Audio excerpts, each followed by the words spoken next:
tahu. Mungkin pertanyaannya seputar itu aja dulu. Ada banyak pertanyaan dari orang-orang agnostik sama ateis, kemudian seperti yang lainnya. Terima kasih. Assalamualaikum. Waalaikumsalam warahmatullahi wabarakatuh.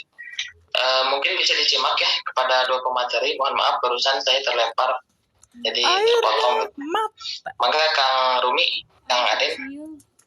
Yang ini apa sih? Kemungkinan ini pertanyaannya di luar ini ya, agak sedikit keluar. Mengapa? Ya, saya hanya ini aja Kang. Bukan komentari ya. Hanya sharing saja. Itu memang di waktu di S1 sering jadi diskusi di anak-anak filsafat juga itu kan, tentang ada jalur fiha mayufsidu fil asfikudima. Dari situ banyak pertanyaan filosofisnya juga. Dari mulai apakah malaikat menentang, lalu dari mana tahunya malaikat bahwa Adam itu keturunan Adam itu bikin kekacauan pertumpahan darah. Dari mana tahunya, kan itu belum terjadi. Nah itu seputar pertanyaan itu dulu saya sudah tahu jawaban yang ilmiahnya Kang, tapi nggak tahu sekarang di mana tulisannya saya lupa. Intinya ada jawaban dari orang filsafat dan ada jawaban dari perspektif tafsir.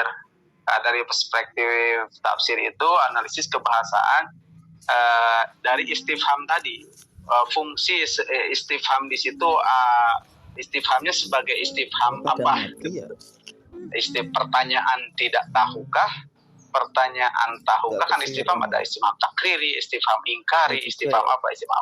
Nah itu yang saya ingat hanya segitu saja. Mungkin Kang Mahali mungkin nanti bisa dipertajam lagi, atau kita setelah ini kita bisa cari referensi lagi.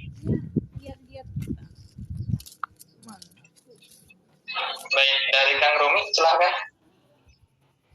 Udah nyari referensi tidak berani langsung menjawab. Oke, baik.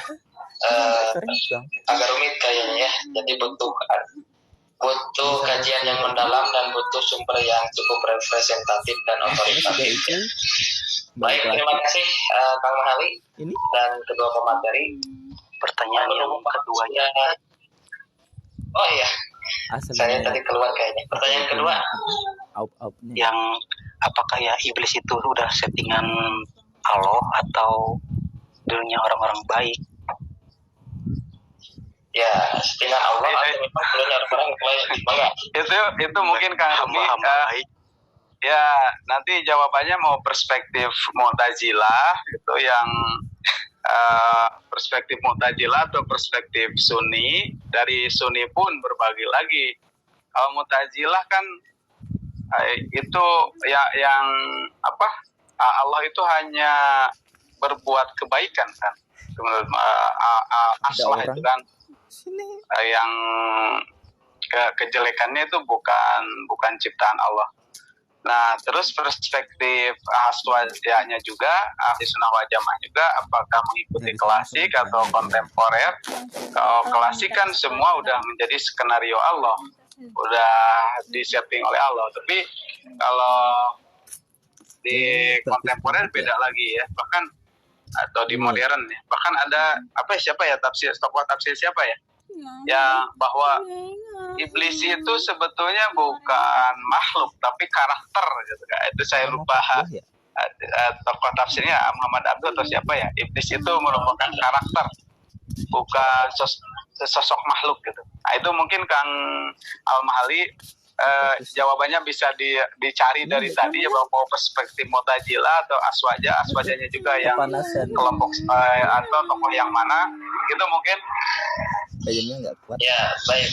Ya, namakan sedikit. Ini saya buka kitab Hasyiah As-Shawiyah ala Tafsir Jalalain.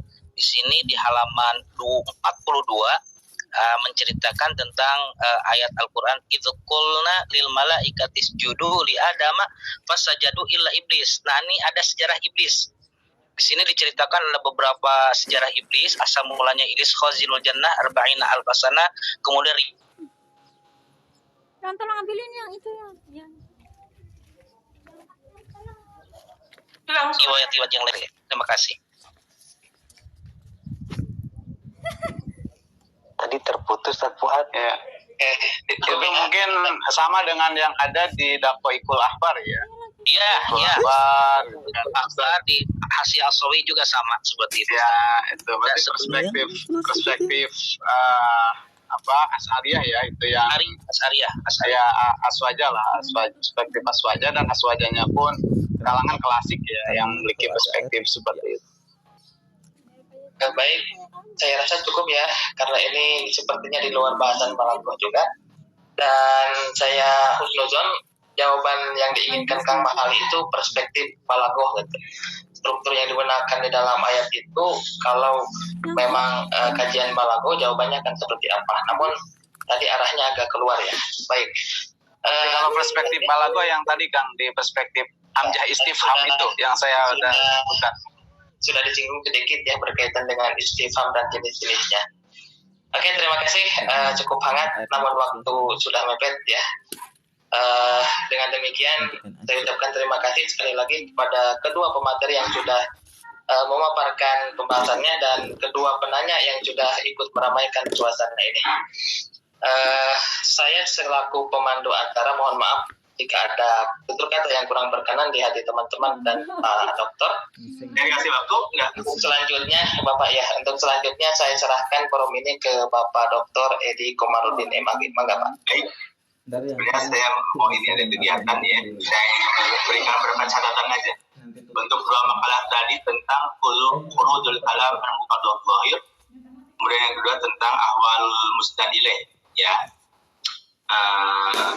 Untuk yang pertama, di diskusi sebelumnya kita sudah mendapatkan materi tentang anwa'ul kalam ya. Ada al-kalam al-ibtidai, al-kalam al-talabi, dan al-kalam al-inkari. Itu kajian di awal sebelum bahasan khurujul kalam muqaddam zahir. Kajian tentang kalam atau anwa'ul kalam itu, variasi atau jenis kalam itu menunjukkan bahwa betapa firman Allah ini sangat memperhatikan kondisi mukhatab. Dari pendekatan balaghah, ketika ilmu ma'ani mengharuskan adanya kalam itu sesuai dengan muqtadal zahir atau muqtadal maqam, sesuai dengan situasi dan kondisi, maka setiap penutur, setiap mutakalim ketika berbicara itu harus menyesuaikan dengan kondisi mukhatabnya. Ketika kondisi mukhatabnya khalid zihni, tidak ada unsur keraguan atau unsur apa lagi menolak khalid itu, maka ungkapan kalimat kalam itu tidak memerlukan taukid. Dalam versi ini ilmu ma'ani ini ya, tidak perlu kata inna, tidak perlu kata anna, tidak perlu paukosa, tidak perlu lam taukid, karena tanpa menggunakan itu sang mukhatab, orang yang dia bicara itu pasti akan menerima. Itu makanya kalimatnya itu, jumlahnya itu, kalamnya disebut kalam al-khabari al-ibtidai. Tapi ketika keadaan mukhatab, orang yang diajak bicara itu memiliki keraguan, maka sebaiknya kita berbicara kepada orang yang ragu itu dengan menggunakan taukid. Kalau kepada orang yang biasa-biasa saja tanpa perlu menggunakan taukid, tapi kepada yang ragu harus menggunakan taukid. Tapi ketika bertemu dengan mukhatab, orang yang diajak bicara atau audien itu orang yang menolak, maka kata taukidnya, kalimat taukidnya, kata penguatnya harus lebih dari satu. Kalau seandainya kita ingin memberikan informasi pada seseorang yang menerima apa saja yang kita sampaikan, kita cukup mengatakan, misalnya, ana ghaniyun, aku ini kaya. Dia menerima, tidak perlu lagi huruf taukid. Tapi sekiranya orang yang diajak bicara itu meragukan kita, maka kita harus menggunakan kata tauhid minimal satu. Inni goni, aku ini kaya. Tapi sekiranya orang yang diajak bicara itu pasti akan menolak apa yang kita sampaikan, maka kita gunakan lebih dari satu kata tauhid. Ini lagoniyun atau wallahi ini lagoniyun. Benar, demi Allah, sungguhnya aku kaya. Nah itu ada prinsipnya seperti itu. Jadi ada kalam ibtidai, ada kalam tolabi, dan kalam ingkari. Nah, ada situasi di mana kita ini tidak menggunakan fatsun itu dengan beberapa sebab. Misalnya untuk orang yang kholid ini keadaannya itu tidak meragukan, tapi kita menggunakan tauhid, misalnya gitu. Atau orang yang diajak bicaranya ingkar, tapi kita tidak menggunakan kata tauhid. Seperti misalnya dalam Al-Quran surat tentang kapal Nuh itu ya, ada misalnya wala tukhatibni fil ladzina zalamu, Nuh ayat 37 kalau nggak salah. Wala tukhatibni fil ladzina zalamu innahum mughraqun. Nah, di dalam kalimat atau firman Allah itu ada kata tauhid innahum mughraqun. Padahal yang diajak bicara itu adalah Nabi Nuh yang tidak mungkin meragukan atau mengingkari Allah, ya, informasi dari Allah. Tapi di situ menggunakan innahum mughraqun. Ketika berbicara tentang orang-orang yang berpaling dari jalan Allah atau menyalahi perintah Allah, ya, justru Allah menggunakan kata tauhid bagi Nabi Nuh yang sebenarnya tidak perlu menggunakan tauhid.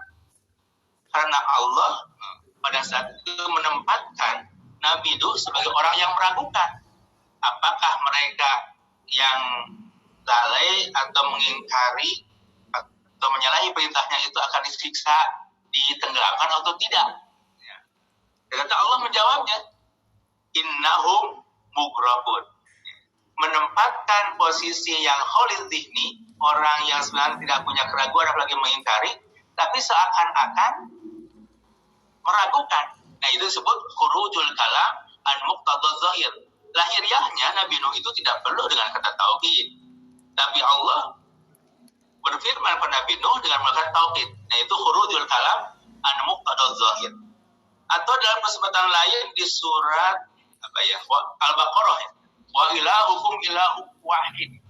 Firman Allah ini ditujukan kepada orang-orang yang mengingkari Allah, mengingkari keesaan Allah. Harusnya orang yang mengingkari itu ketika menyampaikan teks, ayat, informasi itu menggunakan tauhidnya lebih dari satu. Tapi justru Allah tidak, hanya mengatakan wa ilahukum ilahu wahid. Tuhan kalian Tuhan yang satu tanpa ada wallahi inna dan sebagainya. Nah, Allah ini menempatkan mereka yang munkir, yang menolak seakan-akan tidak menolak atau kholid tadi. Ya. Padahal mereka sudah menolak karena di sisi Allah, andaikan orang-orang yang ingkar ini memperhatikan alam raya, memperhatikan berbagai ciptaan Allah, itu sudah cukup menjadikan dia bertauhid kepada Allah. Nah, itu sudah khurujul kalam al-mutadzahir. Kepada yang mungkir menolak, ya. Allah tidak menggunakan kalimat yang memakai redaksi tauhid. Nah, itu namanya khurujul kalam al-mutadzahir. Nah, tadi pemakalah yang pertama, nanti boleh makalahnya diperbaiki. Jadi materi tentang khurujul kalam al-mutadzahir ini diarahkan ke sana. Jadi menindaklanjuti pembahasan tentang anwaul kalam yang tadi, al-kalam al-ibtidai, al-kalam al-tolabi, al-kalam al-inkari itu. Jadi ketika menyalahi itu namanya itu adalah khurujul kalam al-muqtadzahir. Boleh nanti diperbaiki ya. Karena materi-materi yang tadi semacam iltifat, kemudian uslubul hakim, tajahul arif itu di dalam kajian balaghah itu dikategorikan dalam disiplin ilmu badiah, ya. Al-muhassinat, al-ma'nawiyah, itu ya, di dalam kajian ilmu badi. Nah, itu sebagai tambahannya koreksi saja ya. Tapi untuk makalah tadi Kang siapa Kang Mulyaden. Asep Mulyaden, Pak. ya sebelum Kang Asep tadi siapa? Rumi Pak, Jalaluddin Rumi. Ya, dan juga yang lainnya, saya sendiri berharap nanti di artikelnya atau di proceedingnya itu mentaktik ini materi ini. Misalnya nanti Kang Jalan yang menulis khurujul kalam an muqaddadhi bil Qur'anil Karim atau di suratil Baqarah atau di kisati Yusuf wa Zulaikha misalnya gitu. Jadi kita mencoba mentaktik apa teori ini gitu dalam Al-Qur'an itu. Sehingga kelihatan balaghah Al-Qur'annya seperti itu. Ya. Itu. Kemudian Kang Asep tadi itu menyampaikan tentang ahwalul mustaqilai. Memang dalam pembicaraan sehari-hari kita berkomunikasi pun ya, seringkali kita menyebut subjek, kadang-kadang menghilangkan subjek. Kalau kita mengamati misalnya bagaimana adab etika seorang santri atau murid atau jamaah pada gurunya, seringkali mereka yang beradab itu memiliki akhlak itu tidak berani menyebut nama gurunya itu. Sehingga kita lebih mengenal Mama Cijaura, Mama Cipaduyut, Mama Cileunyi misalnya. Padahal Mama itu pimpinan perusahaan yang punya nama. Nah, itu tidak berani, jadi hatfu, tidak mau menyebut. Nah tadi orang yang Kang Asep kan banyak ya.